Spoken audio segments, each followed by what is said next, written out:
حدیث جو فرقہ ہے میں اس کو اہل حدیث کہوں، اہل قرآن کہوں یا ان کو اہل قیاس کہوں؟ یہ جو فرقہ ہے میں آج کے مسلمانوں کو یہ بتانا چاہتا ہوں، یہ اپنے پینترے بدلتا ہے، اپنی بات کو بدلتا ہے، اپنی سوچ کو بدلتا ہے۔ کیوں؟ آپ ذرا غور سے اس بات کو سنیں کہ ایک وقت تک اہل حدیثوں کا یہ بیان تھا کہ ہم قرآن و حدیث کو مانتے ہیں، قرآن و حدیث کو مانتے ہیں۔ جب ان کا قرآن حدیث پر چلنا اور ماننا اہل سنت والجماعت نے تشدام کیا اور سنت سے ان کی نفرت کو ثابت کیا، تو اب وہ کیا کہتے ہیں؟ کتاب و سنت، کتاب و سنت۔ مذہب ایسا ہوتا ہے کہ اگر ایک بات کی وجہ سے رد عمل آ رہا ہے تو آپ دوسری بات بدل دو۔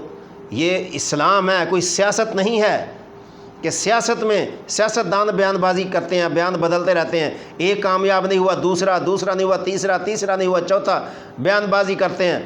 اسلام تو ایک ہی دین ہے، ایک ہی اسلام ہے، اس کا نہ نعم البدل ہے نہ اس کا متبادل ہے۔ تو ایک عرصے تک تو اہل حدیث کہتے رہے کہ ہم قرآن و حدیث پر ہیں، اب کہتے ہیں کتاب و سنت۔ اب کتاب و سنت کے نام سے جلسے کرتے ہیں، کتاب و سنت کے نام سے کانفرنسیں کرتے ہیں، کتاب و سنت کے نام سے لوگوں کو ورغلاتے اور دھوکہ دیتے ہیں اور سیمینار کرتے ہیں۔ کتاب و سنت کے نام سے وہ اپنا سوال کرنے کی جگہ اور اپنے اسلامک سینٹر بناتے ہیں۔ تو کیا میں اہل حدیث کو کیا سمجھوں کہ یہ کون ہے؟ اور ان کے اندر سوال کا جواب دینے کی سکت نہیں ہے، اس لیے کہ ایک ان کا غالباً اس کا نام ہے شیخ نعیم اللہ، اس سے ایک شخص نے سوال کیا کہ جی یہ جو نوٹوں کی کرنسی ہے، کرنسی جو رائج ہے اس وقت، رائج الوقت کرنسی جو ملک پاکستان میں ہے، اس کا شریعت میں کیا حکم ہے، اس کے بارے میں بتائیں۔ تو محترم موصوف نے فرمایا جی یہ تو سود ہے۔ اور جب وہ شخص کہنے لگا کہ سود ہے تو اس کی مجھے کوئی تفصیل بتا دیں کہ سود کیوں ہے، اس نے کہا جی میں سود ہے، اور آگے سے جذبات، لڑائی جھگڑا اور وہ باتیں جو نہیں کرنے چاہیے تھیں۔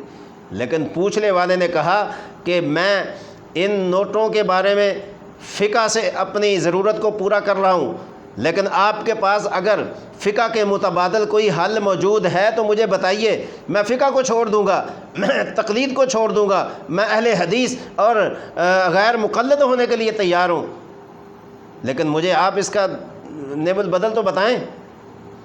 لیکن محترم نے لڑنا تو گوارہ کر لیا، جذبات میں آنا تو گوارہ کر لیا، لیکن کرنسی کی شرعی حیثیت بتانے سے وہ قاصر رہے۔ تو یہ مذہب اہل حدیث ایسا ہے۔ آج میں اہل حدیثوں سے چند چبھتے ہوئے سوالات کرتا ہوں، اگر کسی اہل حدیث میں یہ اہلیت ہو، وہ سوالوں کا جواب دے سکے، تو یہ فورم ان کے لیے کھلا ہے۔ اور ایک شخص نے ان کے اسلامک سینٹر میں جو کتاب و سنت کے نام پر کرتے ہیں، تم کتاب و حدیث کے نام سے سینٹر رکھو، سنت کا نام استعمال کرنے کے قابل نہیں ہو تم، اس لیے کہ اللہ کے نبی کے بعد سنت چلتی آ رہی ہے، حدیث نہیں چلتی آ رہی۔ میں سنت اور حدیث میں کیا فرق ہے یہ میں کسی اور وقت میں بتاؤں گا، لیکن تم کتاب و حدیث کا نام رکھو، قرآن و حدیث کا نام تو رکھو، اگرچہ وہ بھی تمہارے اندر کوئی حیثیت نہیں رکھتا، لیکن تم اب ایک کتاب کا لفظ قرآن کا لیتے ہو اور قرآن جیسی کتاب کو کتاب کہہ کے اور آگے سنت لگاتے ہو۔ کس منہ سے لگاتے ہو؟ سنت کی بات تو اللہ کے نبی نے کی ہے، سنت کی بات تو صحابہ نے کی ہے، سنت کی بات تو تابعین نے کی ہے، سنت کی بات تو امام اعظم ابو حنیفہ نے کی ہے، امام شافعی نے کی ہے، امام احمد نے کی ہے، امام ابو یوسف نے کی ہے، امام مالک نے کی ہے۔ تم کتاب و سنت کی بات کس منہ سے کرتے ہو؟ تو اہل حدیث یہ نوٹوں کی شرعی حیثیت اگر بتا سکتے ہیں فقہ کا سہارا لینے کی اجازت نہیں ہے. تم نے قرآن و حدیث یا کتاب و سنت سے بتانا ہے کہ یہ نوٹوں کی شرعی حیثیت کیا ہے. جو نوٹ آج تم بھی استعمال کرتے ہو، ہم بھی استعمال کرتے ہیں، پورے ملک میں، پوری دنیا میں کرنسی استعمال ہوتی ہے، اس کی شرعی حیثیت بتاؤ. اور ایک شخص نے پوچھا درود ابراہیمی جو ہم نماز میں پڑھتے ہیں اس کا نام کس نے رکھا ہے؟ ان کے کتاب و سنت کے سینٹر میں اس نے سوال کیا. وہ صاحب کہنے لگے جی یہ ہمیں نہیں پتہ کہ یہ درود ابراہیمی کا نام کس نے رکھا ہے. تو یہ قرآن و حدیث میں دکھاؤ نا درود ابراہیم. اگر نہیں دکھا سکتے تو پھر یہ پڑھتے کیوں ہو تم؟ یہ تو درود ابراہیم یہ نام تو قرآن میں نہیں ہے، نہ حدیث میں ہے کسی میں کہ درود ابراہیم پڑھو. ہاں درود پڑھنے کا تو حکم ہے، درود شریف پڑھو، بہت سارے درود شریف ہیں، لیکن درود ابراہیم جو نام ہے یہ کس نے رکھا ہے؟ کیا نبی نے رکھا ہے؟ صحابہ نے رکھا ہے؟ تو اگر نبی نے نہیں رکھا، نبی کے بغیر کہ تم کسی صحابی کی بات ہی نہیں مانتے. اور چنے کی دال کا ذکر کہاں ہے؟ قرآن کی کوئی آیت بتاؤ یا حدیث بتاؤ. اسی طرح بھینس حلال ہے یا حرام ہے اس کا بتاؤ کہ قرآن کی کس آیت میں بھینس کا ذکر کر کے بھینس کو حلال کیا گیا یا حدیث میں. اور سارا سال تم بھینس کو حلال سمجھتے ہو، بھینس کھاتے ہو، پیتے ہو، گوشت پورا سال اس کا بکتا ہے، لیکن بھینس کو حلال تو دکھاؤ. آپ کہتے ہو کہ بھینس کا ذکر قرآن میں نہیں ہے، ثمانیہ ازواج میں بھینس کا ذکر نہیں ہے، لیکن پھر یہ پوری دنیا کھا رہی ہے بھینس کو، یہ حرام کھا رہی ہے. کوئی فتویٰ شائع کرو اس کے بارے میں. اور اگر فقہ کے علاوہ تم کہیں سے یہ ثابت کر دو کہ یہ بھینس کے حلال کے بارے میں قرآن کی کوئی آیت ہے یا حدیث ہے کوئی، تو اس کو بتاؤ کہ کس آیت میں اور کس حدیث میں بھینس کو حلال قرار دیا گیا ہے. اور اگر حلال نہیں ہے تو پھر کھاتے کیوں ہو تم؟ تو اس لیے چائے کی پتی کا ذکر قرآن کی کس آیت میں ہے اور حدیث کس میں ہے کہ چائے کی پتی پیو جی؟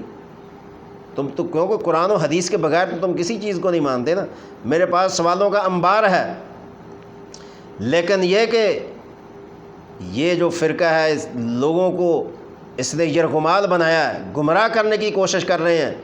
اور بہت سارے اہل حدیث جب اہل حدیث بنتے ہیں تو اس کے آگے وہ پھر قادیانی بننے کی بھی کوشش ہوتی ہے کہ قادیانی بن جائیں.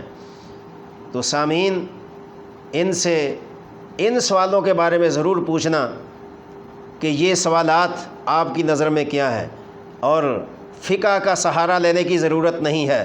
اور اگر آپ نے فقہ کا سہارا لیا تو پھر آپ اہل حدیث نہیں ہیں، پھر آپ اہل قرآن نہیں ہیں، پھر آپ اہل قیاس ہیں.